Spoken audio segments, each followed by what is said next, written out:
Donc, nous allons aborder la ligne directrice sur les soins liés à l'avortement. Je m'appelle Caroline Ekman et je travaille dans la communication, l'engagement communautaire. Je travaille au secrétariat de l'IBP Network, qui est un réseau de plus est un réseau d'organisations de santé génésique. Pour ceux qui ne connaissent pas l'IBP Network, je vous montre les différents travaux que nous effectuons.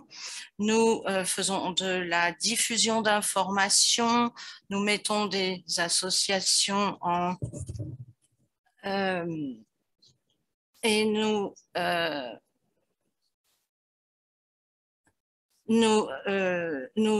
organisons également des séances, des webinaires et d'autres informations. Je suis très heureuse que nous soyons réunis aujourd'hui pour ce webinaire concernant la ligne directrice sur les soins liés à l'avortement. Avant de commencer, je souhaite vous donner quelques informations. Ce webinaire sera enregistré et nous vous partagerons l'enregistrement juste après. Il y a une interprétation en français et en espagnol et vous pouvez soumettre vos questions à tout moment en cliquant sur l'icône Q&A. Il y aura également une période de questions-réponses pendant le webinaire. Vous pouvez donc poster vos questions à tout moment en cliquant sur l'icône Q&A, questions-réponses. Sur cette note, je pense que nous pouvons commencer. Je voudrais donner la parole à Vinoj Manning, qui sera notre modérateur. Bonjour à toutes et à tous, bon après-midi, bonsoir. Je m'appelle Vinoj et je travaille pour une organisation indienne depuis 20 ans qui s'appelle IPAS Development Foundation. Quand on m'a demandé de participer à ce webinaire, je ne me suis pas sentie à ma place. Je me suis dit, mais qu'est-ce que je vais faire là? Et la seule justification que j'ai trouvée est que j'ai participé à l'élaboration de lignes directrices et lorsque les dernières lignes directrices sont sorties, nous avons organisé diverses consultations en Inde qui ont débouché sur une révision intégrale des lignes directrices concernant l'avortement et la contraception en Inde. Donc, je pense que toutes ces consultations ont eu une influence sur la modification de notre loi indienne sur ce sujet. Le point de départ, souvent, est constitué par la ligne directrice de l'OMS. Et à partir de là, nous pouvons tirer profit des différents acteurs pour induire des changements de politique. C'est pourquoi je pense que ce webinaire et les conversations qui auront lieu par la suite sont un excellent point de départ pour faire que l'avortement sans risque devienne une réalité pour toute personne qui en a besoin. Je suis donc extrêmement heureux de pouvoir participer à ce processus. Très rapidement, pour vous donner quelques informations sur l'ordre du jour et la structure du webinaire, nous allons commencer par une présentation générale de la ligne directrice et des concepts, puis irons dans le détail concernant la réglementation en matière d'avortement. Ensuite, les services tout au long du continuum des soins. Donc, service préalable à l'avortement, pendant l'avortement, après l'avortement et il est très important, les modèles d'autogestion de l'avortement, puis enfin les modèles de prestation des services. Nous allons essayer donc d'aborder tous ces points dans l'heure et demie qui vient. Donc, c'est avec grand plaisir que je commence ce, cet atelier en présentant Dr Bella Ganatra. Personne, tout le monde la connaît, ce n'est pas un nom nouveau pour vous, mais elle a obtenu un master en comportement sanitaire de la faculté de santé publique de Harvard et elle a fait une thèse en santé génétique à Johns Hopkins University. Bella dirige l'unité de prévention des avortements à risque. Elle s'occupe de production de preuves, d'élaboration de synthèse, d'orientation normative et d'estimation de l'ampleur et des conséquences des avortements à risque. C'est à vous, Bella. Merci infiniment, c'est un grand plaisir au nom de toute l'unité de prévention des avortements à risque de vous souhaiter la bienvenue à ce premier webinaire qui n'est que le premier d'une longue série. Dans la session d'aujourd'hui, nous n'allons pas faire beaucoup plus que vous fournir une présentation générale du contenu de la ligne directrice et des recommandations. Mais au cours des mois qui viennent, des différentes équipes vous permettront d'étudier cette ligne directrice, ses conséquences, et tous les détails là concernant le lancement de cette ligne directrice en mars de cette année est un tournant important pour nous tous dans la communauté de prévention des avortements à risque et pour nous tous aussi à l'OMS. Ceci marque 50 ans de travail sur le sujet de la prévention des avortements à risque au sein de l'OMS et des programmes de santé sexuelle et génétique. Ceci fait partie de nos lignes directrices intégrées. Et pour ceux qui ont suivi notre parcours, la première ligne directrice a été présentée en 2002 et à cette époque, c'était la toute première fois que nous commencions à étudier les questions de législation et de politique parallèlement aux questions de soins liés à l'avortement. 10 ans plus tard, en 2012, lorsque la deuxième série de lignes directrices intégrées ont été présentées, nous avons pu ajouter une dimension liée aux droits humains et également mettre ces nouvelles recommandations côte à côte avec les soins cliniques. Aujourd'hui, vous pourrez constater que l'intégration des droits, de la santé, des lois, de la politique, des soins cliniques et de la prestation des services sont beaucoup plus intégrés encore dans la dimension de santé et de droits de la personne. Et vous allez donc en savoir plus d'ici peu. Tout ceci sous-tend le principe essentiel sur lequel la ligne directrice repose, reconnaître que l'avortement est un soin de santé. L'avortement est courant. Vous connaissez toutes et tous les chiffres qui nous disent que la moitié de toutes les grossesses ne sont pas désirées, ainsi que c'est une expérience courante pour toutes les femmes dans le monde. Nous savons que l'avortement est sûr, qu'il est courant que c'est une intervention de soins primaires, que c'est un soin de santé. Et comme vous pourrez voir tout au long de notre ligne directrice, nous parlons de ne pas rendre l'avortement un acte exceptionnel, qu'il s'agit de la réglementation en matière de santé ou que ce soit qu'il s'agisse de l'intégrer dans le système de santé. Je vais donc passer à... je vous rends donc la parole et nous allons voir plus avant.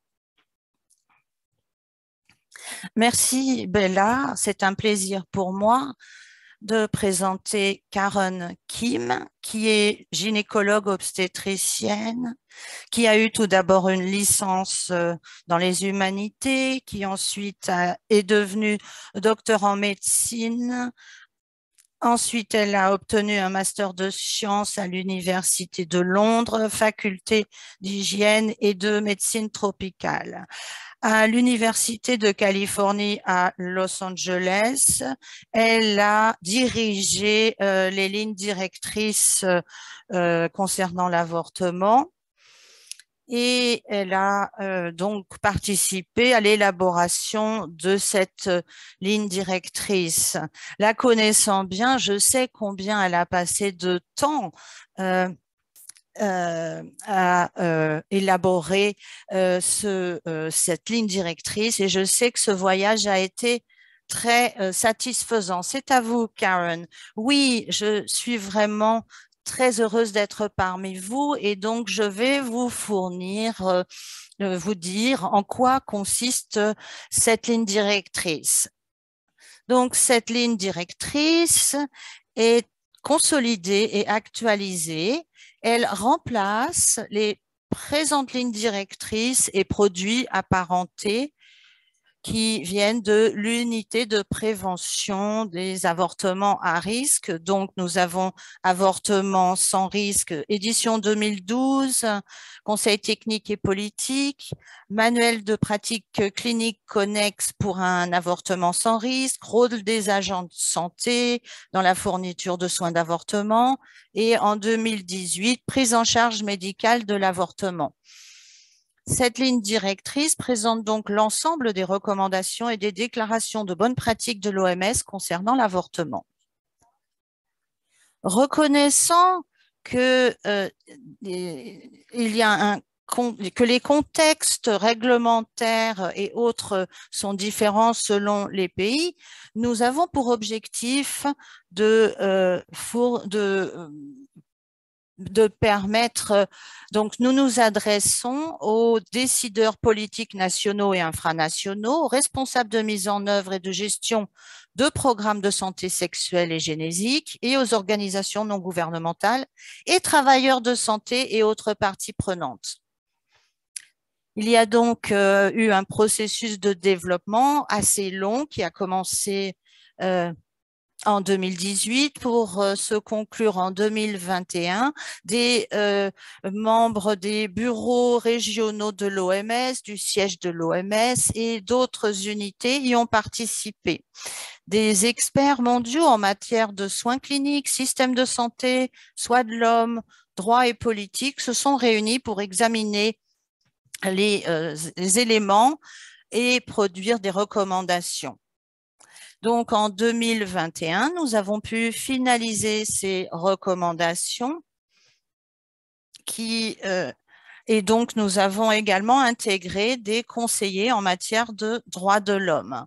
Vous voyez à gauche une image verte qui montre le cadre intégré de l'OMS qui a servi de fondement pour donner de l'impulsion et une direction à nos travaux avec divers critères.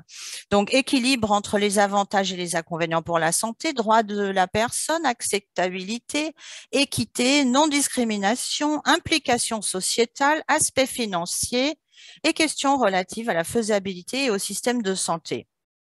Et puis, nous avons ajouté un autre critère, la qualité des preuves qui s'applique maintenant à chacun de tous ces critères. Voici donc les concepts clés qui sous-tendent cette ligne directrice. Tout d'abord, L'avortement, c'est un soin de santé. C'est l'idée centrale, comme Bella l'a déjà dit, de notre ligne directrice. L'OMS a inclus les soins complets en matière d'avortement dans la liste des services de santé essentiels. Mais malgré le fait que l'avortement peut être sans risque, près de 45% des avortements sont dangereux en raison des difficultés d'accès. Par exemple, des restrictions juridiques ou une réglementation pénale de l'avortement. Prochaine diapo.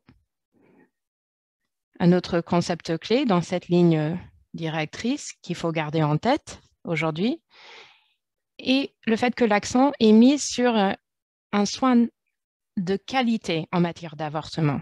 Cette nouvelle ligne directrice ne met l'accent pas uniquement sur le fait qu'il faut que ce ne soit pas à risque, mais qu'il faut également que ce soit de qualité, efficace, efficient, accessible, acceptable, axé sur les personnes et équitable. Ça veut dire que la qualité des soins ne va pas varier en fonction de la personne qui reçoit les soins.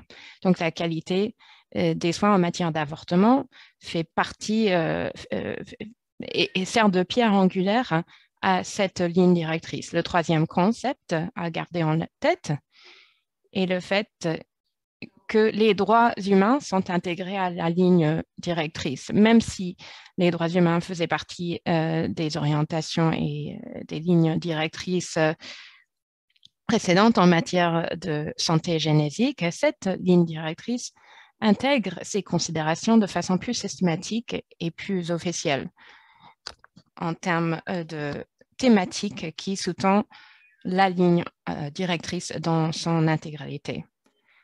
Chaque recommandation est accompagnée d'un carré qui met en avant les aspects en matière de droits humains les plus importants en ce qui concerne cette thématique. Maintenant, qu'en est-il de la structure de la présente ligne directrice? Dans cette ligne directrice, existent les recommandations précédentes qui ont été maintenues et qui restent inchangées. La majorité des recommandations sont marquées actualisées. Ça veut dire qu'il y a eu un changement d'échelle, un passage en revue pour prendre en compte le cadre intégré de l'OMS conformément au manuel du développement des lignes directrices de l'OMS. Et il existe également des recommandations supplémentaires qui sont issues de nouvelles études, de nouvelles recherches. Dans cette présentation, dans ce webinaire, vous allez voir les recommandations supplémentaires et les recommandations actualisées. Mais si vous voulez avoir un aperçu complet, n'hésitez pas à consulter la ligne directrice dans son intégralité. Afin d'intégrer la force, ou plutôt d'indiquer la force de chacune des recommandations, nous avons conçu 3 catégories comme suit. Recommander. Tout d'abord, cela veut dire une recommandation forte en faveur de la recommandation. Ensuite, suggérer, c'est une recommandation en faveur de l'intervention, mais qui est accompagnée d'informations supplémentaires ou des conditions qui sont nécessaires à l'application de la recommandation. Et ensuite, déconseiller. Déconseiller signifie s'opposer à cette intervention. Maintenant, vous voyez le cadre conceptuel de la ligne orientation. Ce cadre reconnaît et prend en compte le besoin de toute personne en matière d'avortement et c'est centré sur ses valeurs et ses préférences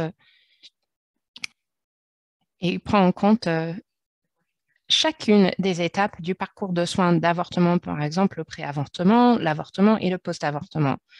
Cette ligne directrice propose des recommandations politiques, de soins et autres au fur et à mesure que chaque personnes progressent dans le parcours de soins de l'avortement, les présentes lignes directrices fournissent des conseils sur comment, où, qui et quoi pour répondre aux questions concernant l'avortement, et ce cadre repose sur un environnement favorable qui concerne les personnes qualifiées pour exécuter en toute sécurité l'avortement, quoi propose des recommandations sur les interventions ou sur les lieux et comment sur les modèles de prestation de services. Et comme je l'ai dit, ce cadre repose sur l'environnement favorable qui sert de fondement de soins complets en matière de qualité de l'avortement.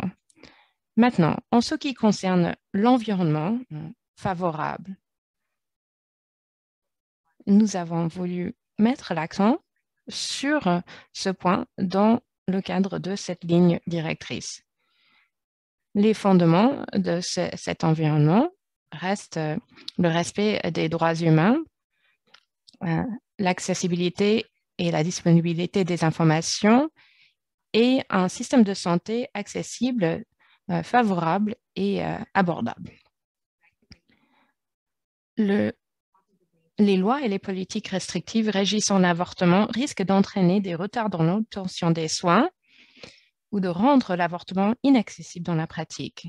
Et les États devraient prendre des mesures positives pour garantir un environnement réglementaire et politique favorable à la disponibilité, l'accessibilité, l'acceptabilité et la qualité universelle des soins liés à l'avortement.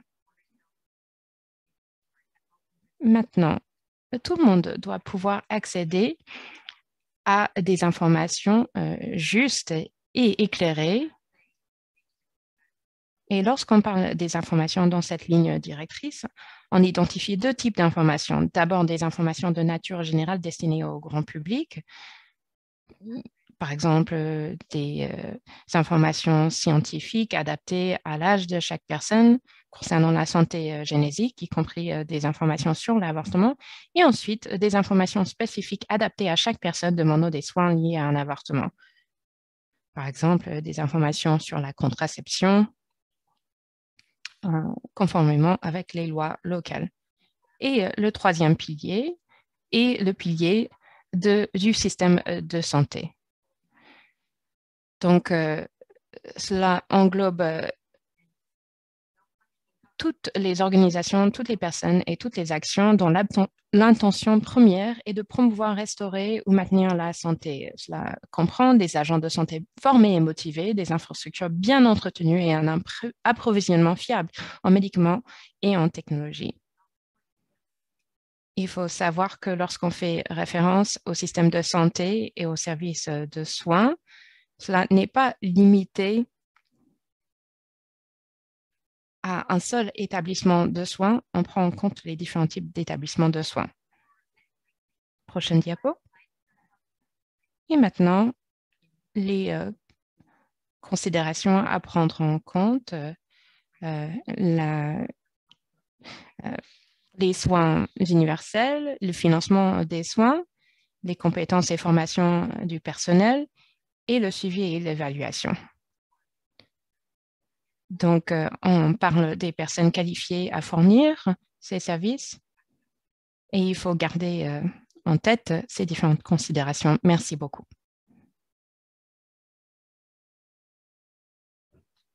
Maintenant, nous allons passer à la prochaine section avec Laura Gill qui va nous parler de l'avortement en ce qui concerne la réglementation et les soins en pré-avortement. Laura est gynécologue et c'est une formatrice très impliquée en matière de l'accès à l'avortement. C'est une fondatrice d'un groupe colombien que je ne vais pas tenter de prononcer en espagnol par peur de me tromper. Je vais vous laisser le soin de le faire. Mais au-delà de ses expériences sur le continent américain, elle a joué un rôle crucial dans la promotion de l'accès à l'avortement chez FLASOG et chez FECOLSOG. Maintenant, je vous donne la parole, Laura. Merci beaucoup. Vous me permettez de partager mon écran? Très bien.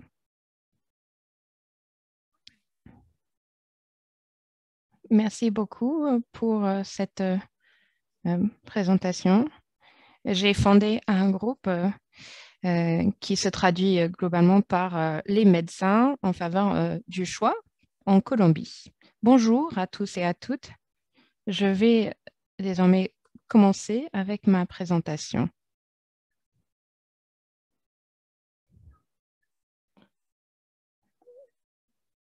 S'assurer que l'avortement sera sans risque comprend plusieurs types d'actions. Il faut qu'il y ait un environnement favorable et l'une des composantes de cet environnement est une réglementation qui protège la santé, les droits et les autres considérations liées aux femmes et qui joue en faveur de la liberté et qui s'oppose aux contraintes imposées au personnel de la santé qui vont fournir ces services et qui vont déterminer de si quelqu'un va être qualifié pour avoir un avortement. Cela peut créer des retards. Il faut qu'il y ait une équité en matière de genre et les femmes vulnérables, telles que les adolescentes et les femmes avec un niveau d'éducation plus bas, sont souvent impactées de façon disproportionnée. Donc, il faut prendre cette considération en compte. Maintenant, je vais vous parler des points que je viens de soulever. Les points suivants sous-tendent les recommandations formulées par des panels d'experts dans le cadre de l'élaboration de cette ligne directrice. Et nous avons passé en revue les considérations liées à la santé et non liées à la santé. L'avortement, c'est un soin médical et les États ne devraient pas criminaliser les soins médicaux. La recommandation, donc, concerne la décriminalisation entière de l'avortement. Cela veut dire enlever l'avortement de toute loi pénale et d'éviter de ne pas appliquer d'autres peines telles que les peines destinées aux auteurs de meurtres à l'avortement. Il faut que les femmes enceintes et toute personne aidant ces femmes soient protégées des différentes formes de punition. Cela aura pour effet de garantir que tous les avortements seront sans risque.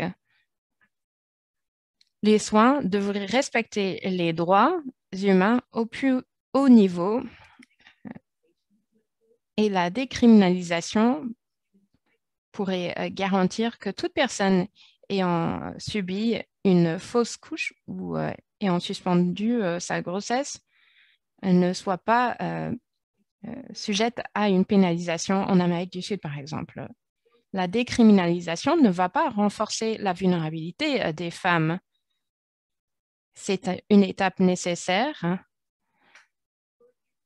dans le processus d'avortement, mais les changements réglementaires seront peut-être nécessaires pour s'assurer que l'avortement sera disponible, accessible et d'une bonne qualité.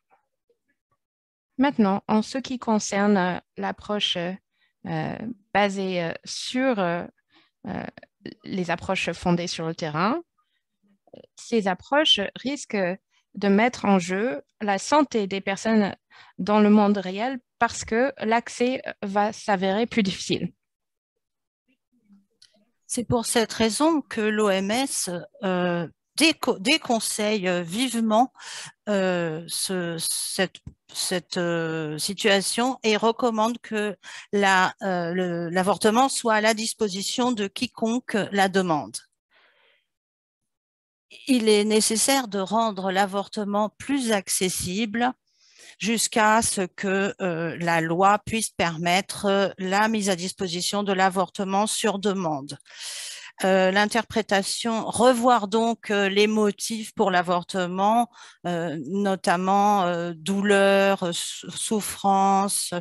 Il ne faut pas oublier que le non-avortement provoque des risques pour la santé mentale. Il y a également la nécessité d'interpréter ce risque afin d'interpréter cette définition très largement de façon à inclure la santé mentale. Il faut également éviter de donner un fardeau à la femme qui doit justifier ses motifs, donc autorisation parentale ou encore ordonnance judiciaire, car les femmes qui seront les plus pénalisées seraient des femmes plus vulnérables. Ensuite, concernant la limite de l'âge gestationnel, il est actuellement plus ou moins à 20 semaines. Et donc, l'OMS recommande de s'opposer à toute loi qui interdise l'avortement en fonction de des limites d'âge gestationnel. La réglementation de l'avortement scientifiquement et légalement doit montrer, les preuves montrent que les femmes jeunes, les femmes vivant loin des cliniques, les femmes qui doivent se déplacer pour se faire avorter, qui ont un faible niveau d'éducation, qui sont confrontées à des difficultés financières et sans emploi, sont particulièrement touchées, ce qui rend cette situation discriminatoire. C'est pourquoi nous nous opposons à l'établissement d'un âge gestationnel. En ce qui concerne les services dans le cadre du continuum de soins, je voudrais faire remarquer que la fourniture d'informations et de conseils puisse être fournie par un très large éventail d'agents de santé. Et sur cette diapo, nous montrons les mises à jour par rapport par rapport aux lignes directrices précédentes. Donc, pour ce qui est du conseil, des travailleurs de santé communautaire, il n'y a pas de recommandation forte, mais comme dans le passé. Pour les personnels en pharmacie, ils sont maintenant également inclus dans la recommandation en tant que suggestion ou recommandation faible. Et il faut que les informations soient équilibrées, qu'il s'agisse d'informations médicales et chirurgicales afin que la femme puisse véritablement choisir.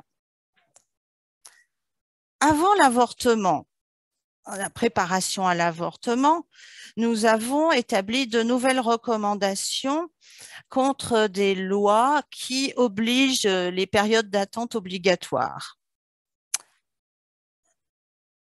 Ces périodes d'attente obligatoires retardent l'accès à l'avortement, augmentent également de façon possible le coût de l'avortement et peuvent le rendre inaccessible. En effet, les femmes seront peut-être obligées de révéler leur grossesse à plus de personnes parce qu'elles ont des difficultés à se déplacer pour se rendre au lieu de l'avortement et autres. Elles peuvent aussi finalement décider de poursuivre la grossesse sous pression de la famille.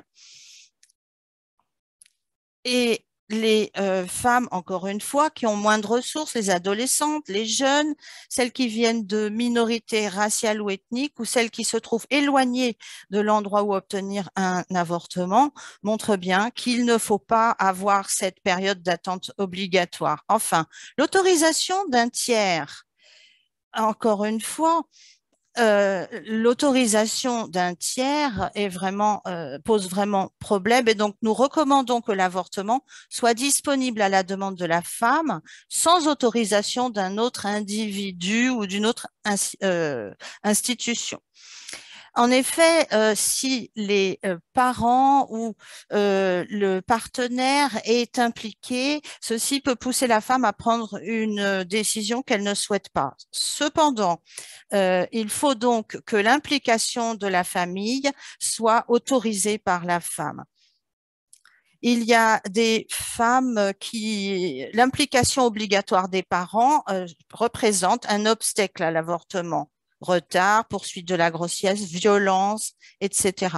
Donc, le choix doit revenir à la personne enceinte, sans aucune autorisation d'un tiers. Concernant les recommandations au sujet des services cliniques, nous les avons mis à jour par rapport à la ligne directrice antérieure. Par exemple, concernant l'immunisation par Rhésus, nous recommandons, nous nous opposons à l'administration d'immunoglobine anti-D à moins de 12 semaines de grossesse.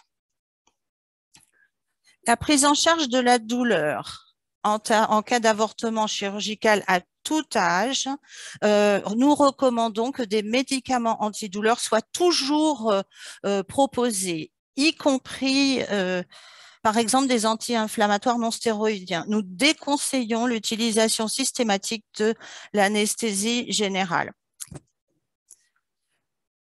Nous recommandons pour un avortement chirurgical à moins de 14 semaines l'utilisation d'un bloc paracervical et nous suggérons de proposer un traitement combiné douleur par sédation consciente et bloc paracervical. Et ceci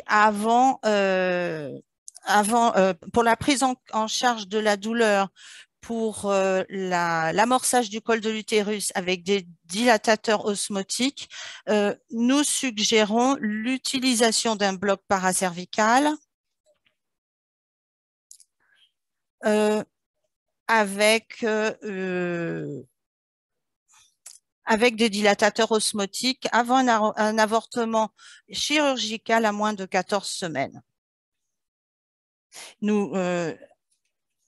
La gestion de la douleur pour les avortements chirurgicaux supérieurs à 14 semaines, nous recommandons l'utilisation d'un bloc paracervical et que l'option d'un traitement associé de la douleur par sédation consciente et bloc paracervical soit proposée.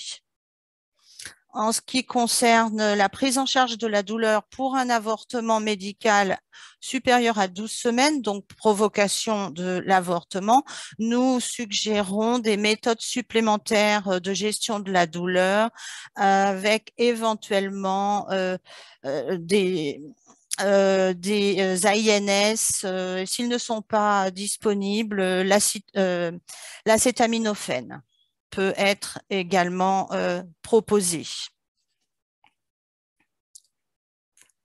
Avant un avortement chirurgical à moins de 12 semaines, l'amorçage du col de l'utérus, si on utilise l'amorçage du col de l'utérus, nous suggérons les schémas de traitement suivants. Et ça n'a pas été modifié, sauf concernant le moment où c'est administré. L'utilisation de dilatateurs osmotiques n'est plus préconisée du tout. Donc, il faut utiliser 200 mg de mifepristone par voie orale, 24-48 heures avant l'intervention, et 400 microgrammes de misoprostol par voie sublinguale 1 à 2 heures avant l'intervention, ou encore misoprostol 400 mg par voie vaginale ou buccale 2 à 3 heures avant l'intervention. Encore une fois, je répète, nous déconseillons vivement l'utilisation de dilatateurs osmotiques pour l'amorçage cervical. Les méthodes sublinguales sont plus efficaces pour l'administration du misoprostol. Avant un avortement chirurgical à un âge gestationnel plus avancé,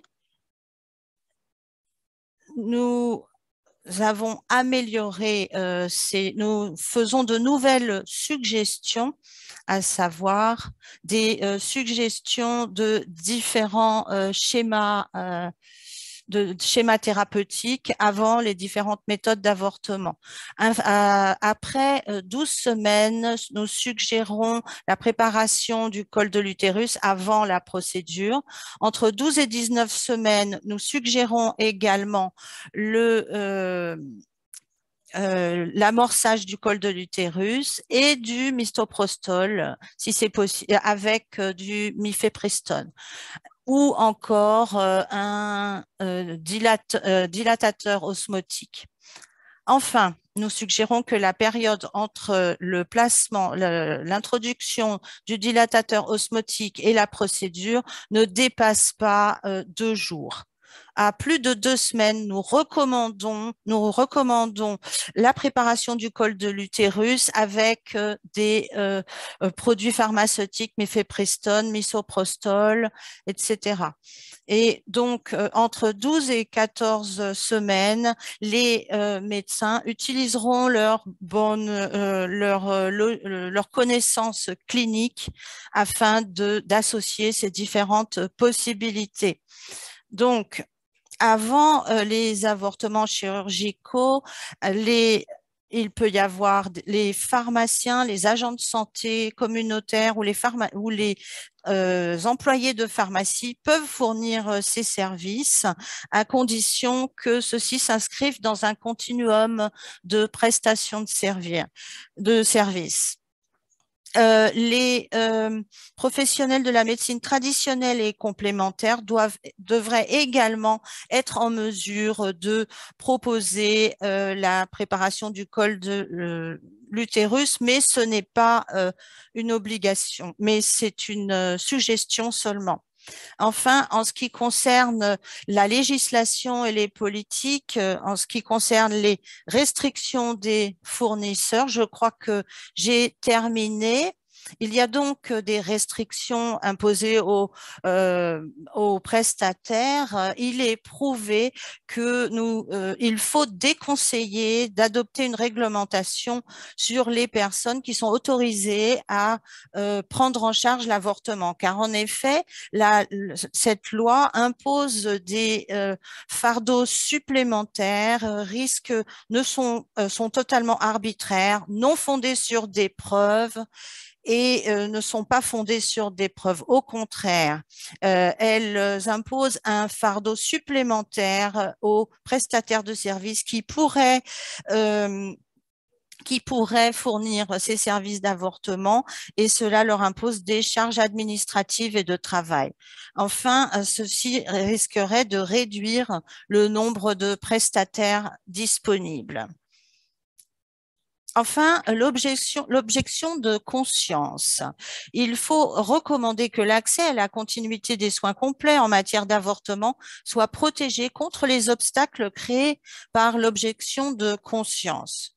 En effet, l'objection de conscience a été utilisée souvent pour créer un obstacle contre l'avortement. Il est donc essentiel de recommander une protection contre ces obstacles qui sont créés par l'objection de conscience. Il faut veiller au respect et il faut garantir que l'avortement soit possible. Sinon, l'objection de conscience pourra dominer.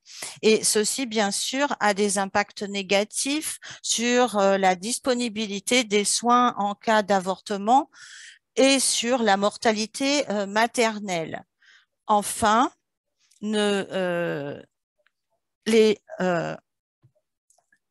il faut au contraire se fonder sur le fait que l'avortement est une obligation morale et qu'il doit être fourni à toute femme qui le demande. Et donc, il faut réunir les conditions nécessaires pour que l'avortement soit possible, ce qui permettra d'avoir des avortements sans risque.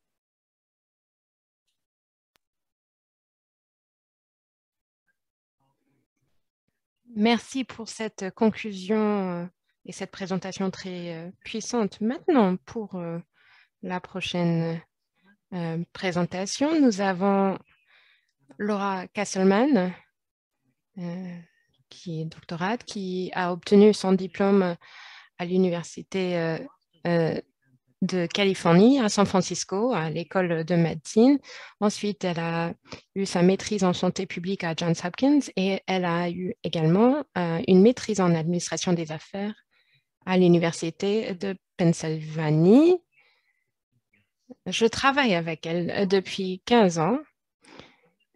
Elle a montré une préoccupation profonde pour les questions associées aux femmes, ce qui m'a beaucoup inspiré, a beaucoup inspiré ses autres collègues et les autres personnes qu'elle connaît. C'est la personne qui est la mieux placée pour parler de ces questions. Merci beaucoup, Vinoj, et bonjour à tous et à toutes. Je vous rejoins aujourd'hui depuis le Michigan, où je fournis des avortements et où nos lois sont en pleine transformation et font l'objet de beaucoup de discussions. Donc, ces questions euh, euh, sont très importantes à mes yeux. Aujourd'hui, je vais vous parler de l'avortement lui-même et au cours des prochaines minutes, je vais me concentrer sur les mises à jour en ce qui concerne la dilatation et l'évacuation, les avortements médicamenteux, les avortements manqués, l'auto-avortement, l'autogestion de l'avortement et la contraception. Tout d'abord, les mises à jour en ce qui concerne l'avortement chirurgical au-delà des 14 semaines, c'est-à-dire la dilatation et l'évacuation. Quelles sont les personnes qualifiées pour servir de prestataire dans ce cas-là?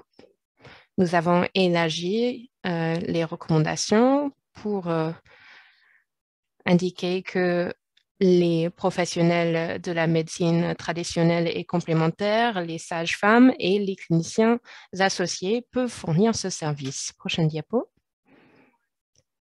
Maintenant, je vais vous parler du quoi, c'est-à-dire des schémas de traitement pour les avortements médicamenteux.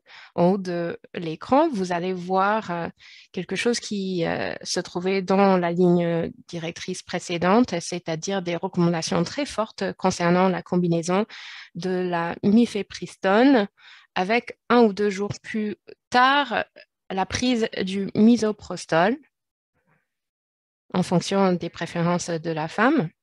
Nous avons également maintenu de la ligne directrice précédente la recommandation de l'utilisation du misoprostol seul.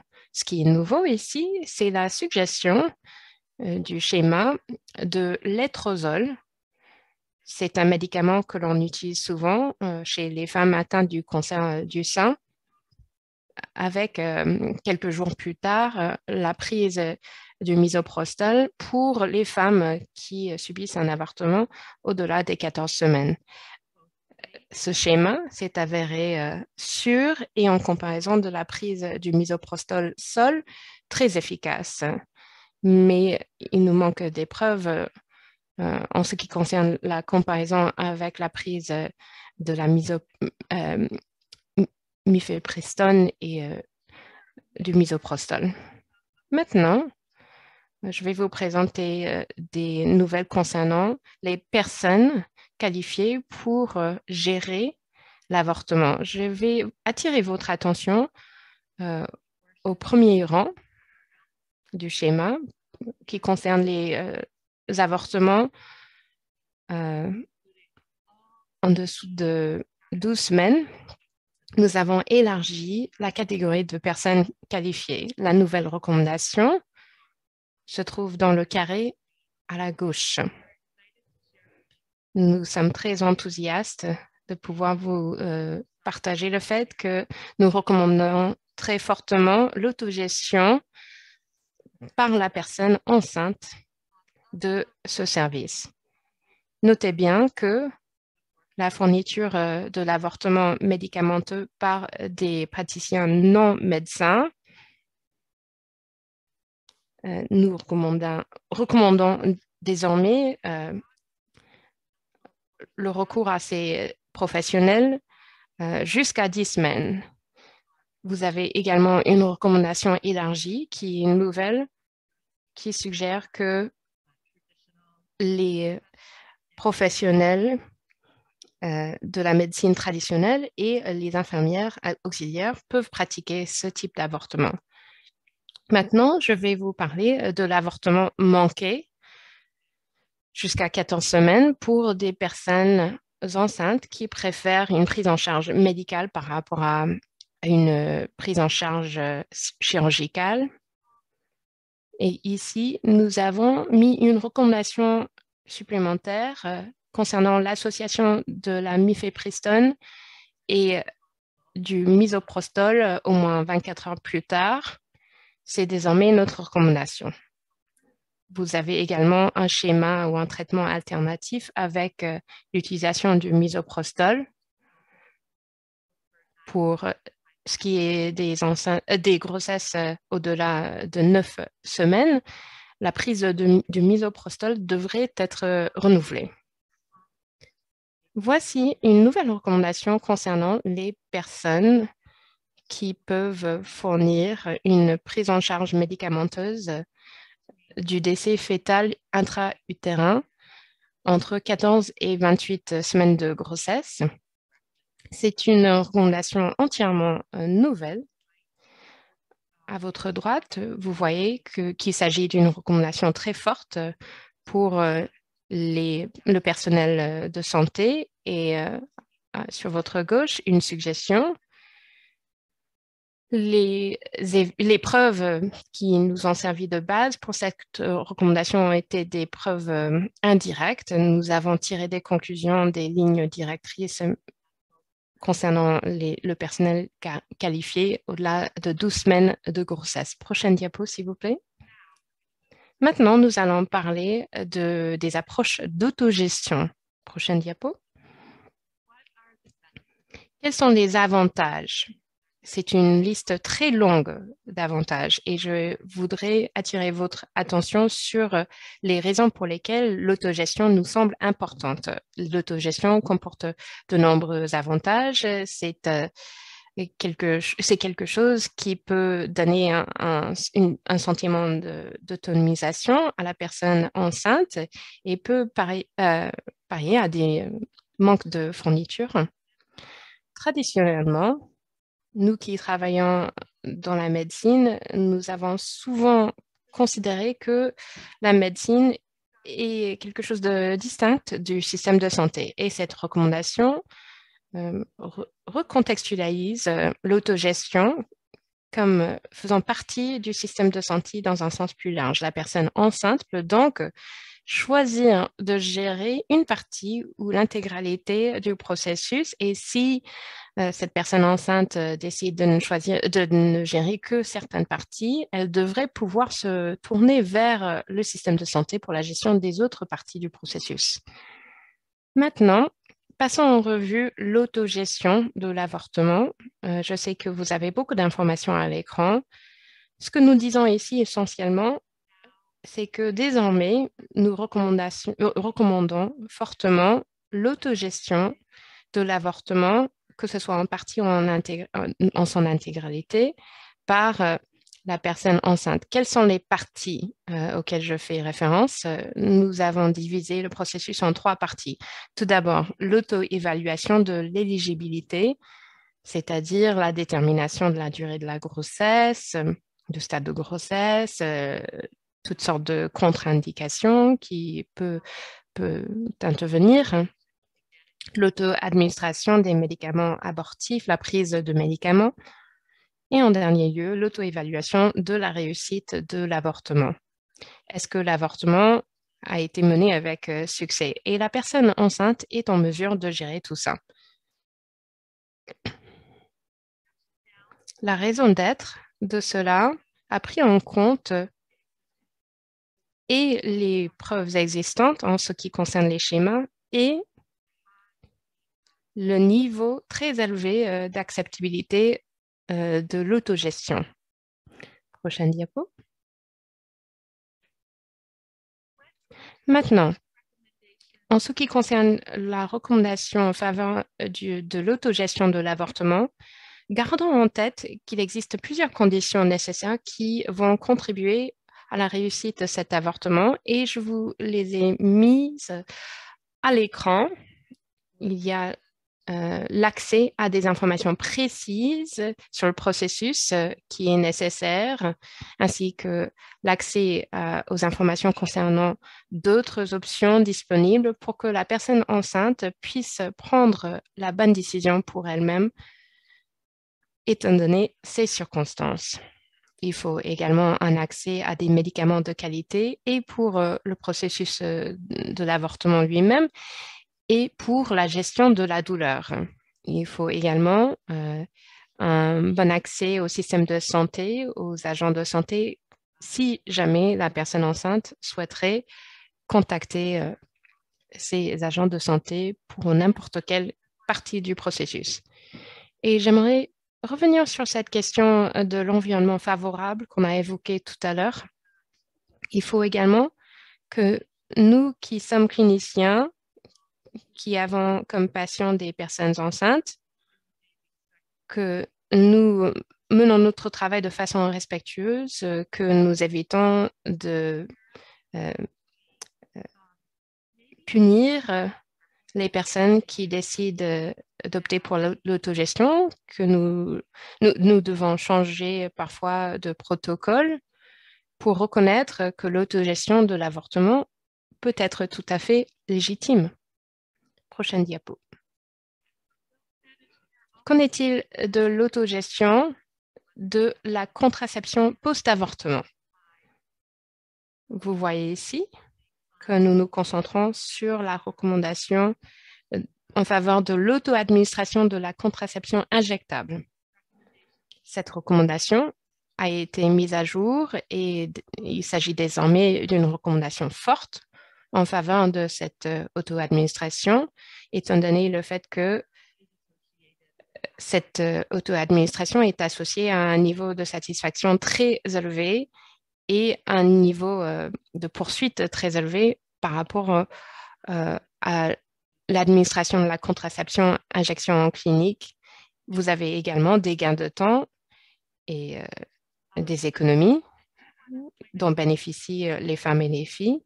La raison pour laquelle je me concentre sur ce point-ci dans cette diapositive est parce qu'il s'agit d'une mise à jour, mais il existe d'autres options d'autogestion qui figuraient dans d'autres lignes directrices, par exemple les pilules contraceptives orales en vente libre, les pilules contraceptives d'urgence et l'utilisation des préservatifs.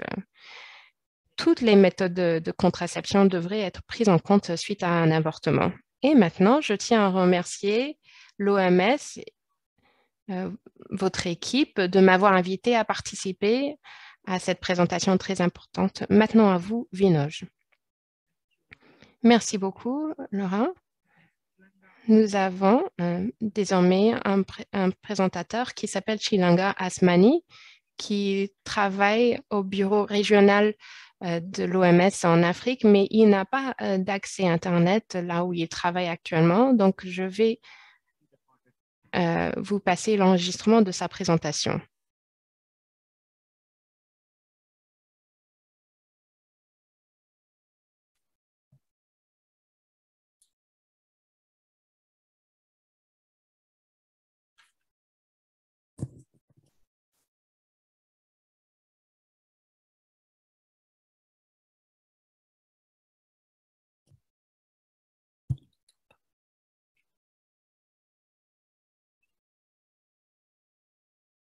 Can you hear anything?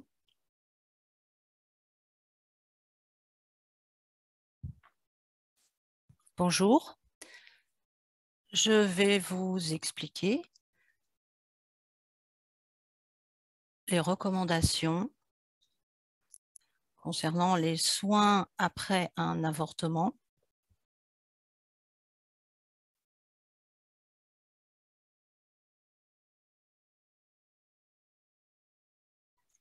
Et nous allons commencer avec la recommandation concernant un avortement chirurgical sans complications ou un avortement médicamenteux.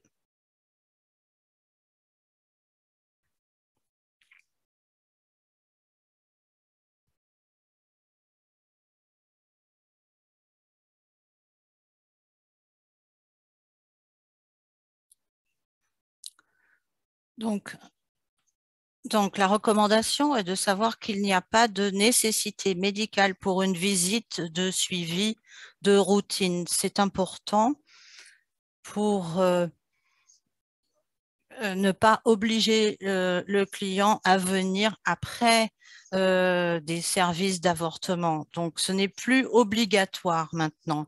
Toutefois, ce qui est recommandé est de fournir des informations adéquates de façon que les petites filles et les femmes puissent savoir, pour avoir des informations sur ce qu'elles doivent faire après l'avortement, si elles doivent prendre une certaine contraception.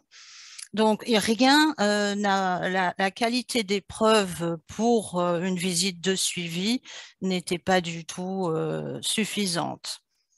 En ce qui concerne le type ce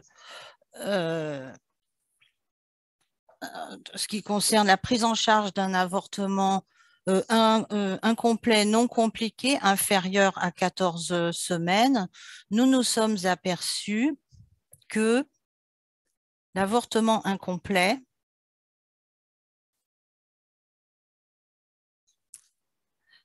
pouvait être géré avec du misoprostol et donc l'apport d'un donc en ce qui concerne l'aspiration,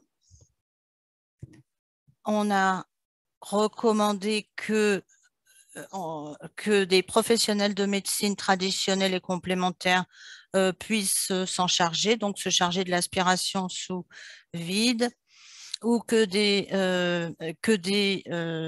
auxiliaires infirmières ou des infirmières sages-femmes puissent s'en charger. C'est une suggestion simplement, mais il faut qu'on soit certain que ces infirmières puissent faire l'objet d'un contrôle ultérieur par un prestataire de soins de santé plus qualifié, donc en cas de complications.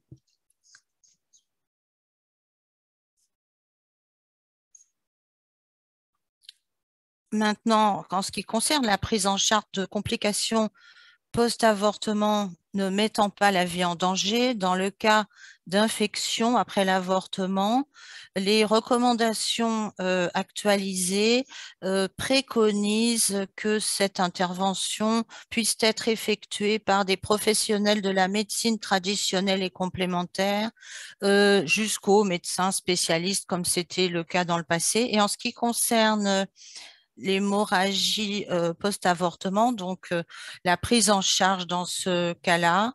Il est également recommandé maintenant que les professionnels de la médecine traditionnelle et complémentaire puissent s'en charger jusqu'aux médecins spécialistes.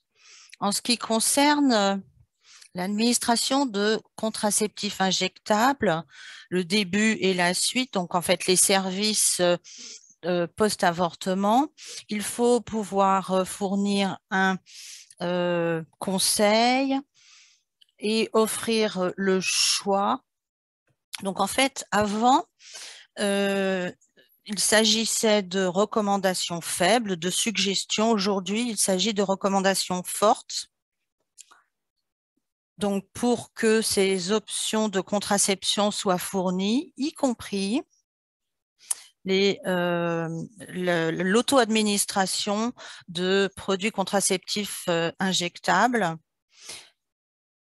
Et donc, cette nouvelle ligne directrice préfère est passée de conseil à recommandation. Les modèles de prestation de services, il y a divers modèles de prestation de services qui peuvent coexister pour veiller à ce que, en fonction du contexte, l'accès aux services puisse être disponible à tout moment. Donc, par exemple, quels services vont être proposés, quels services vont être fournis. En ce qui concerne les services d'avortement médicamenteux, ils peuvent être obtenus est fourni par ou appuyé par tout un ensemble d'acteurs au sein du système de santé en différents lieux. Tout dépend du contexte et du besoin de la cliente. Par exemple, comment résoudre l'ensemble du parcours de soins en matière d'avortement, ou est-ce que des composantes spécifiques de ce parcours de soins doivent être revues? Le service peut être fourni par le secteur public, privé ou des ONG. Et nous savons également que ces services peuvent être reçus dans un endroit communautaire, à distance ou à domicile, ou encore un panachage de toutes ces possibilités. La télémédecine, par définition, est un mode de service qui sépare le prestataire du client par la distance. Donc, nous recommandons l'option de la télémédecine en tant qu'alternative aux interactions en personne avec l'agent de santé pour fournir des soins d'avortement médicamenteux ou en partie.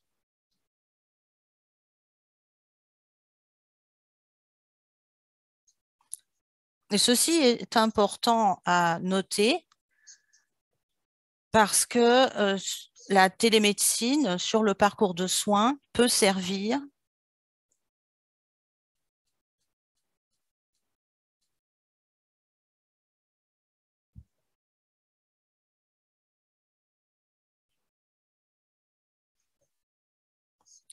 pour assurer que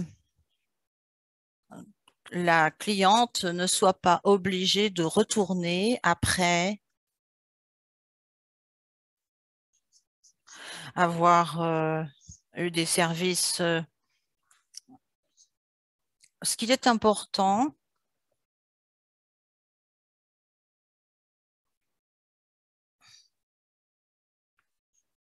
est la fourniture d'informations adéquates à la cliente pour que les jeunes filles soient informées sur les symptômes.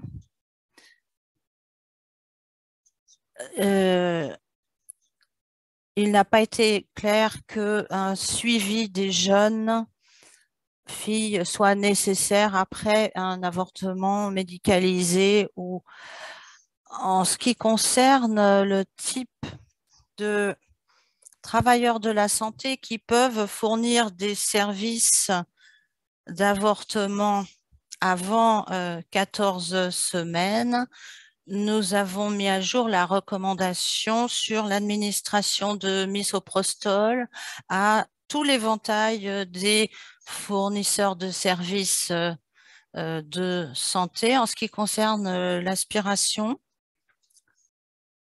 nous avons recommandé, nous avons suggéré parmi les professionnels habilités à faire cette procédure, nous avons suggéré que les infirmières auxiliaires puissent offrir l'aspiration à vide.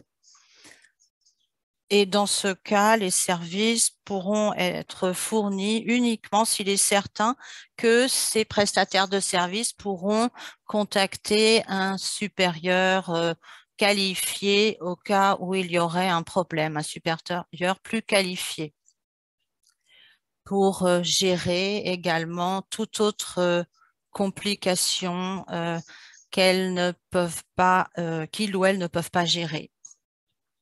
En ce qui concerne la gestion des complications, en ce qui concerne les infections après l'avortement, par exemple, donc des complications qui qui ne mettent pas la vie en danger.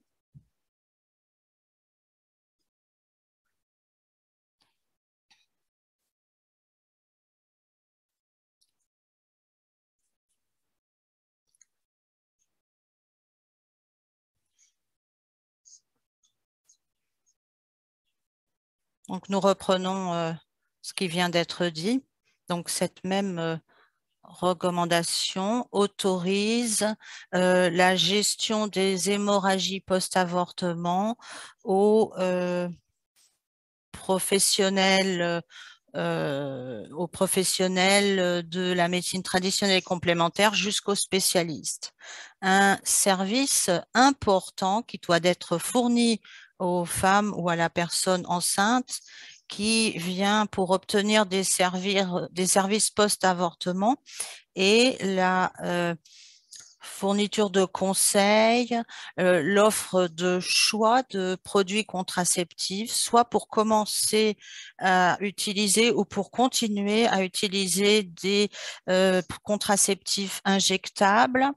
Et donc là, il y a une recommandation forte de fournir ces options de contraception, y compris l'auto-injection des contraceptifs injectables sont vivement recommandés en termes de soins post-avortement.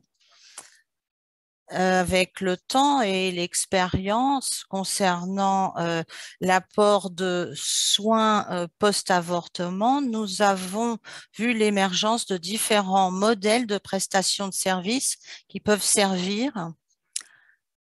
Et donc, en fonction du contexte, du besoin, de la cliente, de l'accès des services, de la disponibilité de ces services, il y a des recommandations concernant les types de modèles de prestation de services qui peuvent être fournis en matière de services de post-avortement, d'avortement.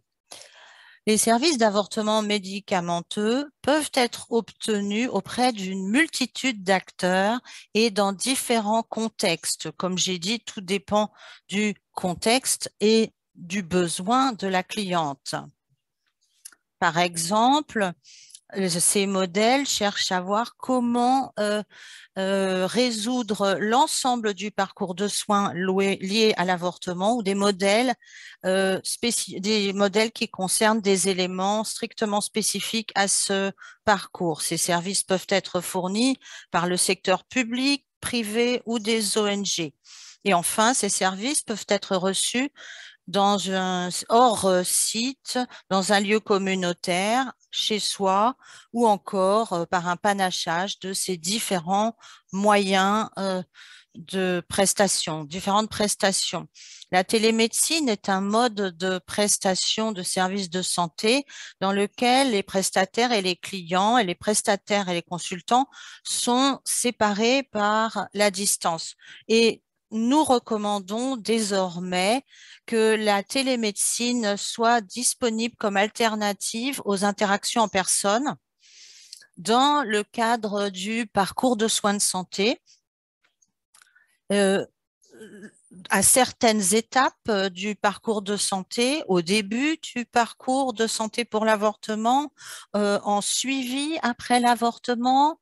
C'est pourquoi donc cette recommandation s'applique à l'évaluation des conditions pour obtenir un avortement, le conseil, l'explication du processus d'avortement, l'aide à l'administration des médicaments pré-avortement, les soins tout au long de l'avortement également.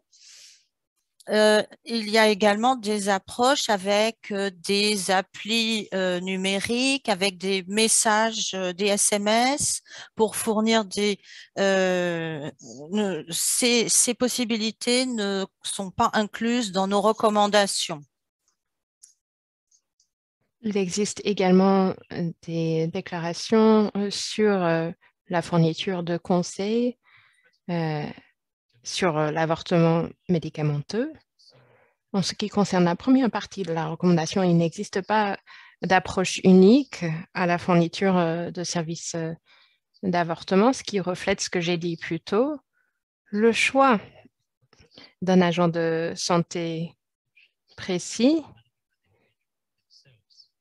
ou le choix de l'autogestion elle-même, le choix du lieu de fourniture de services dépendent des valeurs et des préférences de la femme, de la fille ou de la personne enceinte en question.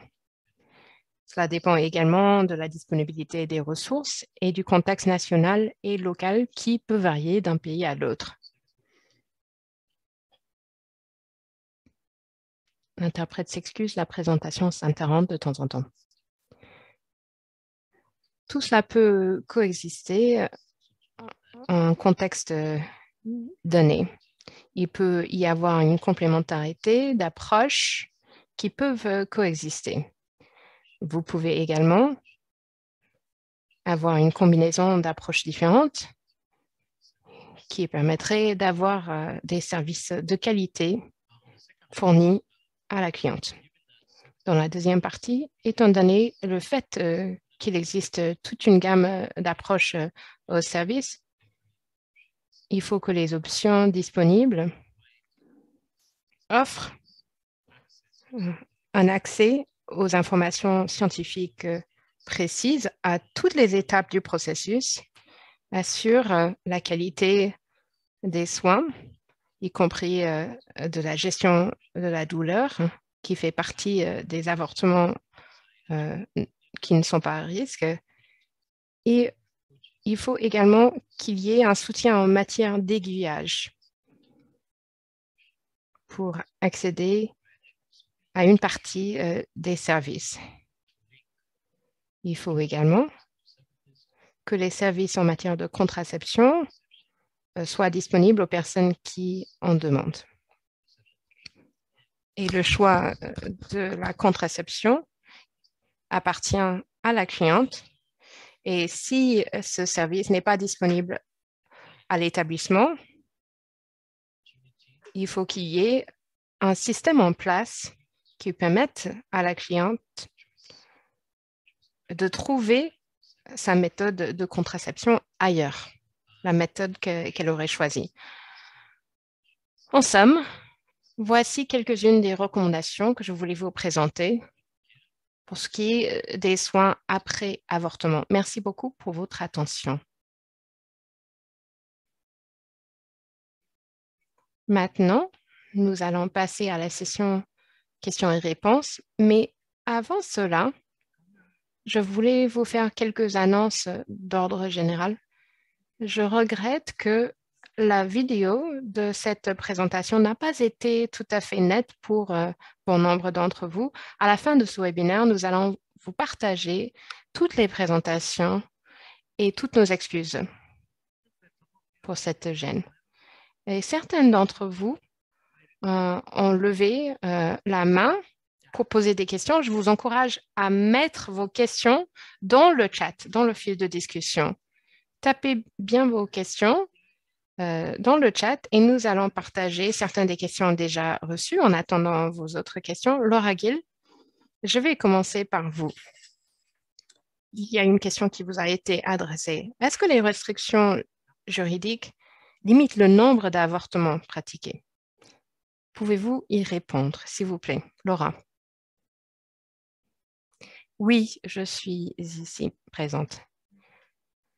Les preuves montrent que non, les restrictions juridiques ne limitent pas le nombre d'avortements. Les lois restrictives entraînent le même nombre d'avortements. Les lois plus souples entraînent presque moins d'avortements puisqu'il y a des conseils qui sont fournis et ça permet de réduire le nombre d'avortements nécessaires. Donc non, les restrictions et les lois qui criminalisent l'avortement ne sont pas efficaces parce que ces lois n'empêchent pas l'avortement. Tout ce qu'elles font, c'est de le rendre dangereux. Merci, Laura. Maintenant, j'ai une question qui est adressée à l'autre Laura, Laura Castleman, mais je peux peut-être combiner deux questions que nous avons reçues. Tout d'abord, quelle est la différence entre l'avortement médicamenteux et l'avortement pratiqué dans le cadre d'une autogestion? Et deuxièmement, est-ce que vous recommandez que l'autogestion serve d'approche principale à la fourniture de services? L'autogestion de l'avortement et l'avortement médicamenteux, quelle est la différence? Je comprends que cela peut entraîner une certaine confusion. C'est parce qu'effectivement, la ligne entre les deux n'est pas toujours très claire. L'avortement médicamenteux peut être fourni de différentes façons, en partie en son intégralité par l'autogestion, en partie en son intégralité par le système de santé. Et vous pouvez dire donc que ces deux pratiques sont entremêlées. La personne enceinte peut se charger d'une partie du processus elle-même et confier le reste du processus au système de santé. Vous avez des lignes d'urgence, la télémédecine qui entre en jeu également. Donc, la réponse est non. Non, l'autogestion n'est pas la méthode principale de l'avortement médicamenteux. Il s'agit d'une parmi plusieurs options pour les personnes enceintes. Merci beaucoup, Laura. Notez bien que certaines des questions que nous recevons dans le chat vont recevoir des réponses à l'oral. Karen, est-ce que vous pouvez répondre à la question suivante? Concernant les trois piliers, ils ne sont pas tous entièrement en place. Comment est-ce que nous devrions aborder la fourniture de l'avortement dans ce contexte? Merci beaucoup, Vino.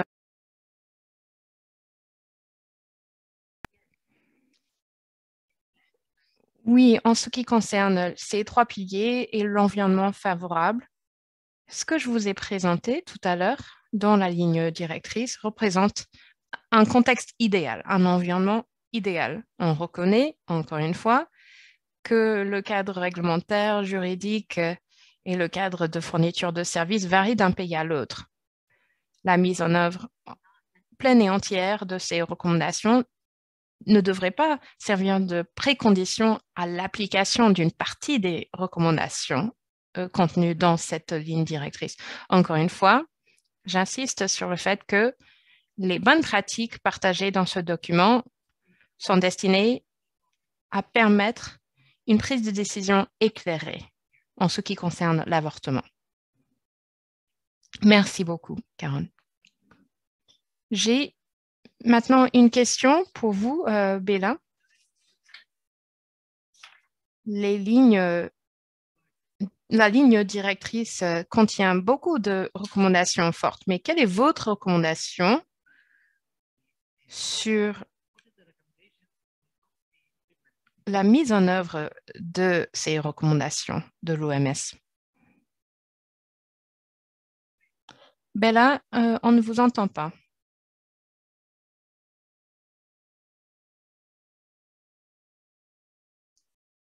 Est-ce que vous m'entendez? Non.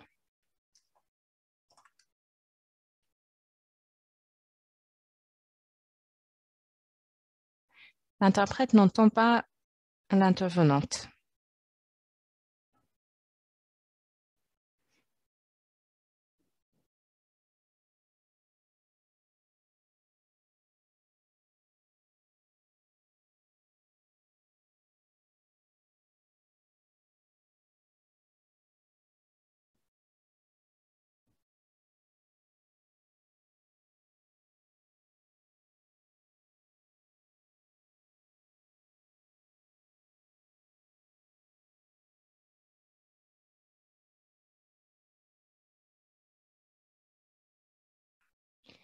L'interprète s'excuse, mais n'entend pas l'intervenante. Ah, Vinoge, vous m'avez demandé quel est le rôle de l'OMS dans la mise en œuvre de ces recommandations. Tout à fait. Nous travaillons principalement en partenariat avec vous-même qui êtes présents et présentes, en partenariat avec les gouvernements et les ministères de la Santé et avec nos bureaux régionaux et nationaux. Il peut sembler peut-être un peu impressionnant le nombre de recommandations faites dans cette ligne directrice.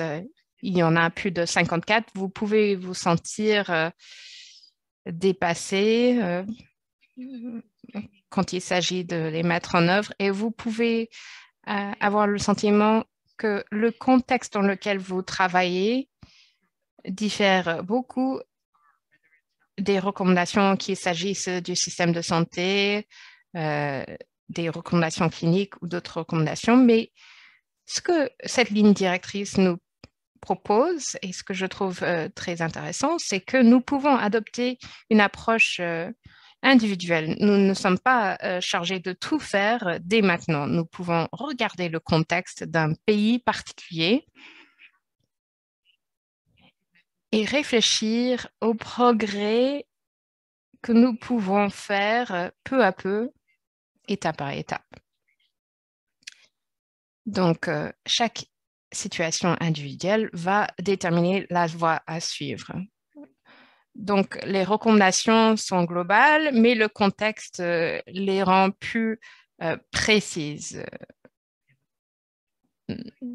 Ne sortez pas de cet appel, s'il vous plaît. Je vais vous inviter à partager un mot de conclusion. Cette question elle-même peut nous servir de conclusion. Il faut désormais se concentrer sur la mise en œuvre de cette ligne directrice, tout en gardant en tête ce que nous avons vu dans cette présentation, c'est-à-dire qu'il faut une approche intégrée et holistique, tout en reconnaissant que peut-être que nous n'allons pas pouvoir tout faire tout de suite et que nous allons devoir agir progressivement. Mais cette approche holistique à l'avortement, centrée sur la personne, est notre ambition, reste notre objectif.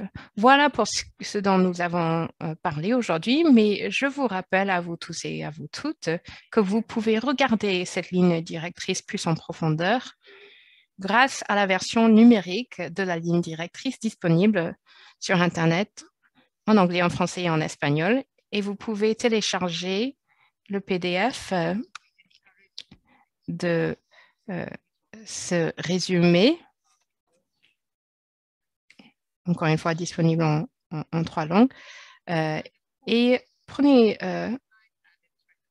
gardez en tête les recommandations et le fait que cette ligne directrice s'inscrit dans un contexte de produits divers et variés qui existent et qui vont paraître dans les mois à venir. Donc, vous pouvez consulter la page sur l'avortement, les données dans la base de données sur les politiques en matière d'avortement mondial, où vous pouvez consulter les informations concernant votre pays pour voir où vous vous situez sur l'étendue de soins et consulter, je vous invite à consulter les articles qui présentent les données et les preuves. Caroline, peut-être que vous pouvez nous en dire davantage sur la façon dont nous allons garder le contact. Oui, tout à fait. Merci beaucoup, Bella. Comme vous pouvez le constater, l'OMS propose toute une gamme de produits sur le thème des soins liés à l'avortement. Et suite à ce webinaire, nous allons partager les présentations projetées avec vous. Et vous avez dans ces présentations des liens vers toutes ces ressources que Bella vient d'énumérer. Nous sommes désormais arrivés à la conclusion de ce webinaire, mais vous pouvez poursuivre la conversation et garder le contact avec nous. Si vous avez apprécié ce webinaire, vous pouvez le regarder de nouveau et le partager avec d'autres personnes. Nous allons vous passer les diapositives et les informations concernant l'accès aux enregistrements. Et si vous souhaitez prendre le contact avec l'équipe de l'OMS sur la prévention des avortements à risque, vous avez notre adresse mail ici. Si vous avez apprécié ce webinaire, je vous encourage à rejoindre le réseau IBP sur ce site. C'est un espace virtuel où vous pouvez interagir avec des milliers d'autres personnes partout dans le monde. pour discuter de ces questions. Vous pouvez recevoir des nouvelles sur les webinaires à venir organisés par IBP. Et vous pouvez également accéder à d'autres informations sur les lignes directrices de l'OMS. L'inscription est gratuite et ne prend que quelques minutes.